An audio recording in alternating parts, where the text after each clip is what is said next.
Sir Sharmila గారు ఒక శపథం చేశారు సార్. జగన్ గారిని అంతు చూస్తా, నన్నే కొట్టిస్తావా అంటూ నిన్న చెప్పడం కూడా చూస్తున్నాం. అసలు షర్మిల గారు జగన్ గారికి ఏమైనా చేసే అవకాశం ఉందా ఇప్పుడున్న పరిస్థితుల్లో? ఆమె వచ్చి 1 మంత్ కూడా అవుతుంది సార్ కాంగ్రెస్ పార్టీ చీఫ్‌గా మారి. సో ఇప్పటివరకు ఏమన్నా ప్రభావం చూపించిందంటారా సార్? ఆమె జనవరి 21 అనుకుంటాను. ఆ రోజు ఆమె పిసిసి ప్రెసిడెంట్ అయింది. ఇప్పుడు 1 మంత్ అయిపోయింది. అవును. సో మధ్యలో ఆమె పెళ్ళి ఉన్నిందా, పెళ్ళికి సంబంధించి 4-5 రోజులు అటు వెళ్ళినట్టుగా ఉంది. ఆ గ్యాప్ తర్వాత ఆమె ఈ నెల రోజులు ఆ గ్యాప్ తప్ప మిగతా అంతా కూడా జనంలోనే ఉంది. పెళ్ళి ఉన్నప్పటికీ కూడా దాని ఏర్పాట్లు అవి కూడా ఆమె వేరే వాళ్ళకి వదిలేసి హస్బెండ్కి మిగతా వాళ్ళకి జనంలోనే ఉంది. అదైతే ఆమె ఒక రకంగా సాధించిందని చెప్పచ్చు. ఓకే. సో ఈ 1 మంత్లో ఆమె ప్రభావం ఏముంది అంటే షర్మిల ఫ్యాక్టర్ అంటాం కదా. షర్మిల ఫ్యాక్టర్ ఆంధ్ర రాజకీయాల్లో చూస్తే కొంతవరకు ఆమె కాంగ్రెస్లో ఒక ఉనికినైతే తీసుకురాగలిగింది. కాంగ్రెస్ మళ్ళీ రివైవ్ అవుతుంది అన్న ఒక దాన్ని తీసుకురాగలిగింది. జగన్కి కొత్తగా ఒక తలనొప్పిలాగా కొద్దిగా క్రియేట్ చేయగలిగింది ఆమె. అంటే అంతవరకు వైసీపీ వాళ్ళు ఇటు చంద్రబాబును, అటు పవన్ కళ్యాణ్, లోకేష్ వీళ్ళ మీదనే ఎక్కువ విరుచుకుపడేవాళ్ళు. దాని తర్వాత వాళ్ళ ముగ్గురి కంటే కూడా ఏం మీద విరుచుకుపడడం అనేది బాగా పెరిగింది బిగినింగ్లో. అయితే ఈ మధ్య ఒక వారం 10 రోజుల నుంచి తగ్గిపోయింది అది బాగా.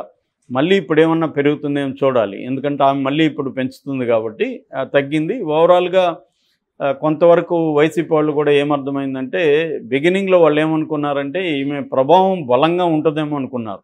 ఎందుకంటే వైసీపీలో రెబల్స్, కొంతమంది వైఎస్ఆర్ అభిమానులు వీళ్ళందరూ కూడా పొలోముని పోయి షర్మిలతో చేరతారని, 20 మంది ఎమ్మెల్యేలని, 30 మంది ఎమ్మెల్యేలని ఆర్కే తీసుకెళ్ళబోతున్నాడని, ఆర్కే వెళ్ళడం వల్ల ఒక రకమైన ఊహాగానాలు బయలుదేరినాయి. తెలుగుదేశం మీడియా కూడా ఈమెకి విపరీతమైన హైప్ ఇచ్చింది. అంటే ఎవరికి ఇవ్వనంత హైప్ ఇచ్చింది తెలుగుదేశం మీడియా కూడా.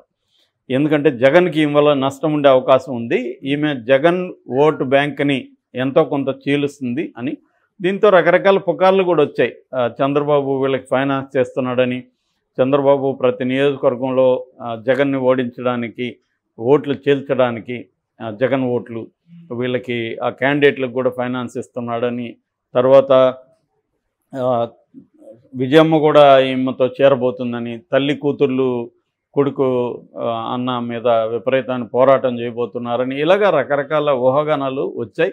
అటుపక్క నుంచి ఇదంతా కూడా చంద్రబాబే చేస్తున్నాడన్న నెరేటివ్ని బలంగా వాళ్ళు కూడా తీసుకొచ్చారు. ఈ అమ్మాయి కూడా చంద్రబాబును, పవన్ కళ్యాణ్ను విమర్శించడం పెద్దగా చేయలేదు. ఫోకస్ అంతా కూడా జగన్ మీద పెట్టడం, చివరికి పర్సనల్ లెవెల్లో కూడా అటాక్ చేయడం చేసింది. సో కాంగ్రెస్కు ఆ అమ్మాయి కొద్దిగా ఒక విజిబిలిటీ అంటాం, అంతవరకు అది కనుమరుగు అయిపోయిన దానికి ఫ్రేమ్ లేక్ తీసుకొచ్చింది. కాంగ్రెస్ కూడా ఉంది ఆంధ్రప్రదేశ్లో అన్న ఒక ఫ్రేమ్ లేక్ అయితే తీసుకొచ్చింది. కానీ క్వాంటిటేటివ్ అనాలిసిస్ చేస్తే ఆమె పార్టీలో కొత్తగా వచ్చి ఎవరు చేరలేదు. ఒక ఆర్కే చేరాడు, అతను బ్యాక్ టు పెవిలియన్. 2 నెలలు కూడా కాలేదు, అతను మళ్ళీ వెనక్కి వచ్చేసాడు. అదేవరో చెప్పినట్టు నిశ్చితార్థానికి చేరాడు, పెళ్ళికి వచ్చేసాడు. ఇంకెవరు కూడా కొత్తగా వెళ్ళి కాంగ్రెస్లో చేరిన వాళ్ళు ఎవరు లేరు.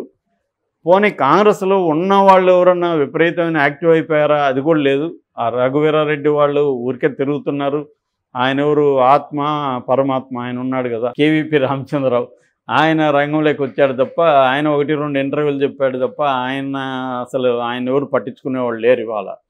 కాబట్టి కాంగ్రెస్ లీడర్షిప్ కొత్తది రాలేదు, కాంగ్రెస్లో నుంచి బయట నుంచి కాంగ్రెస్లోకి ఎవరూ రాలేదు. కాబట్టి ఆ రకంగా ఈమెదో చేయబోతుందన్నది తుస్సుగా తేలిపోయింది. కాబట్టి వైసీపీ వాళ్ళు కూడా అనవసరంగా మనమే ఇంపార్టెన్స్ ఇస్తున్నాం అన్నట్టుగా వాళ్ళు మీడియా కూడా తగ్గించేశారు. అంతకుముందు కూడా అమ్మాయి తిట్టింది అదంతా కూడా వర్ర రవీందర్ రెడ్డి అలాంటి వాళ్ళ మీద కేసులు పెడితే కూడా ఇది వైసీపీ వాళ్ళు, తెలుగుదేశం ఐటీడీపీ వాళ్ళు చేశారు తప్ప మేము చేయలేదు, మేము చేస్తుంటే ప్రూవ్ చేయండి అని కూడా వాళ్ళు ఛాలెంజ్ చేశారు. ఇక్కడ సైబర్ క్రైమ్ పోలీసులు కూడా అదేమీ దొరకలేదు. కాబట్టి ఆమె ప్రభావం పెద్దగా ఏమీ లేదు. ఆమె ఓట్ల షేర్ పెరుగుతుందనేది కూడా ఏమి లేదు. గతంలో 1+ వచ్చింది, ఇప్పుడు 2+గా కొన్ని చూపిస్తున్నాయి. కానీ సర్వేలు అంత కూడా వచ్చే పరిస్థితి అయితే లేదు. ఎందుకంటే ఎవరైనా కాంగ్రెస్కి ఓటేయడానికి ఏదన్నా ప్రాతిపదిక ఉండాలి కదా, ఆ ప్రాతిపదిక ఏమీ లేదు. రెండవది వైఎస్ఆర్ లెగసీ జగన్దే తప్ప ఆమెది కాదని కూడా తేలిపోయింది. వైఎస్ఆర్ అభిమానులు కొత్తగా ఒక అభిమాని కూడా వచ్చి చేరడం లేదు. ఇంకా ఆమెకి నెగిటివ్గానే ప్రశ్నలు వస్తున్నాయి. వైఎస్ఆర్ని దొంగగా చెప్పిన కాంగ్రెస్ పార్టీ, మీ అన్నని జైల్లో పెట్టిన కాంగ్రెస్ పార్టీతో మీరు ఎందుకు కలిశారని ఆమెని ప్రశ్నిస్తున్నారు. దానికి ఏమి సమాధానం చెప్పినా దాని పట్ల సాటిస్ఫాక్షన్ కావట్లేదు. ఆ రకంగా షర్మిల ఫ్యాక్టర్ అనేది పెద్దగా ఏమీ పనిచేయలేదు. ఇప్పటికీ పనిచేస్తుందనే హోప్ కూడా ఏమీ కలగలేదు. ఎందుకంటే ఎన్నికలు ఇంకా 50 డేస్లో ఉన్నాయి. ఈ లోపల ఆమె సాధించేది ఏమీ కనిపించట్లేదు. ఆమె ఏదో సమ్ న్యూసెన్స్ వాల్యూ అంటారు, అలాంటిది క్రియేట్ చేయడం తప్ప ఏమి లేదు. నిన్న ఇక్కడ కూడా అలాంటిది చాలా చేసింది ఆమె, విపరీతంగా చేసింది తెలంగాణలో అయితే. దానివల్ల ఏమైంది, ఆమెకి ఎవడన్నా కొత్తగా ఒకడు చేరాడు ఆ పార్టీలోకి, ఆమె ఏమన్నా ఎలక్షన్లో నిలబడగలిగిందా? ఏమీ లేదు. ఏదో చెప్తుంది, నేను 30 చోట్ల కేసీఆర్ని ఓడించాను అని చెప్తుంది. అంటే నేను పాల్గొనకపోవడం వల్ల ఆయన ఓట్లు చేయలేదు కాబట్టి అంటుంది. అవన్నీ డేటాకి నిలవు. డేటా లేకుండా ఒట్టి మాటలకి ఏమి ఉండదు. అలాగే అక్కడ కూడా ఏ నియోజకవర్గంలో కూడా ఆమె పట్టుమని ఒక 5,000 ఓట్లు సంపాదించే పరిస్థితి కూడా ఆమెకు లేదు. లేనప్పుడు ఆమె జగన్ ఓట్లు చీల్చదు, జగన్ వ్యతిరేక ఓట్లు కూడా చీల్చే పరిస్థితి ఆమె దగ్గర ఏమీ లేదు. కాబట్టి ఆమె ఫ్యాక్టర్ అనేది ఊరికే ఒక ఎంటర్టైన్మెంట్ ఫ్యాక్టర్గా నిలిచిపోతుంది తప్ప ఒక ప్రభావవంతమైన ఫ్యాక్టర్గా షర్మిల ఫ్యాక్టరు ఉండే అవకాశం అయితే కనిపించట్లేదు. అయితే నిన్న ఏం జరిగిందంటే ఆమె పెళ్లి నుంచి రావడమే, ఎయిర్పోర్ట్ నుంచి దిగడమే ఆమె యాక్షన్ స్టార్ట్ చేసింది. తను చెలో సెక్రటేరియట్ ఉద్యోగాలకు సంబంధించి నిన్న నేను ఆ వీడియోలో చెప్పాను, గవర్నమెంట్ ఉద్యోగాలు అనేవి ఒక ఇల్యూజన్. అది గవర్నమెంట్లో అన్ని ఉద్యోగాలు లేవు. లేనప్పుడు హామీలు ఇవ్వడమే రాంగు. ఇచ్చినాక వాళ్ళు నిలబెట్టుకోలేదని మళ్ళీ వీళ్ళు ప్రతిపక్షాలు గొడవ చేయడం కూడా అంతే కామెడీ అది. కాబట్టి అక్కడ ఏమి ఉద్యోగాలు లేవు. ఉన్న ఉద్యోగాలు లేకుండా వాళ్ళకే జీతాలు ఇవ్వకుండా ఉన్నారు. ఇక్కడ అంతే. ఇప్పుడు కాంగ్రెస్ విమర్శించింది, మరి ఇప్పుడు 1వ తేదీ జీతాలు ఇస్తున్నారా వీళ్ళు? ఇక్కడ ఇవ్వట్లేదు. ఎందుకంటే అప్పులు చేయట్లేదా వీళ్ళు?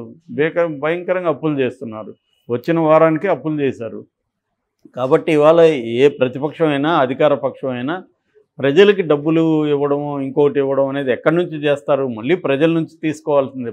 ప్రత్యక్ష పన్నులు, పరోక్ష పన్నులు, రకరకాల లిక్కరు, ఇలాగంతా మళ్ళీ మన దగ్గర నుంచి లాగే మనకి ఇవ్వాల్సిందే. వేరే మార్గం ఏం లేదు. రెండోది వీళ్ళు అలివిగాని హామీలు ఇవ్వడం అనేది రాంగ్.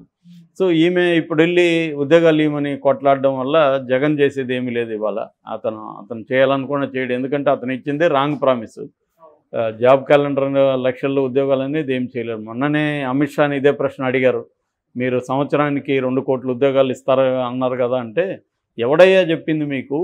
మేము సంవత్సరానికి 2 కోట్ల ఉద్యోగాలు ఇస్తామన్నాము, ఇచ్చాము. ఎక్కడ? గవర్నమెంట్ దాంట్లో కాదు.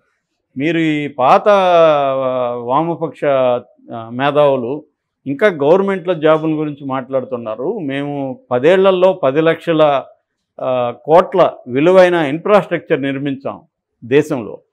ఈ 10 లక్షల కోట్ల ఇన్ఫ్రాస్ట్రక్చర్లో ఎవరు పనిచేశారు? రోబోలో పనిచేశారు, మనుషులు పనిచేశారా? వాళ్ళకందరికీ ఉద్యోగం కల్పించినామా లేదా మేము అని ఆయన అంటున్నాడు. అది 100% కరెక్ట్ అమిత్ షా చెప్పింది. ఎందుకంటే గవర్నమెంట్లో ఉద్యోగాలు అనేది కాన్సెప్ట్ అయిపోయింది. అది దాన్ని ఇప్పుడు ప్రెజర్ చేసి ఏం లాభం లేదు. దానికంటే కూడా నువ్వు స్కిల్స్ నేర్చుకొని ప్రైవేట్ సెక్టర్లో బోల్డ్ ఆపర్చునిటీస్ ఉన్నాయి. నువ్వు స్కిల్స్ లేవు. మనకి వరల్డ్ వైడ్గా డిమాండ్ ఉంది. ఇవాళ వరల్డ్ వైడ్గా సప్లై చేయగలిగిన యూత్ మనకు ఉన్నారు. 35 ఏజ్ గ్రూప్ లోపల ఉన్న వాళ్ళు మన దేశంలో 65% పాపులేషన్లో వాళ్ళే ఉన్నారు, యూత్ ఉన్నారు. సో ఈ యూత్ని ప్రపంచానికంతా కూడా సప్లై చేయగలిగిన వర్క్ ఫోర్స్ కానీ హ్యూమన్ రిసోర్స్ కానీ ఇండియాలో ఉంది. కానీ స్కిల్ సెట్ లేదు వాళ్ళకి.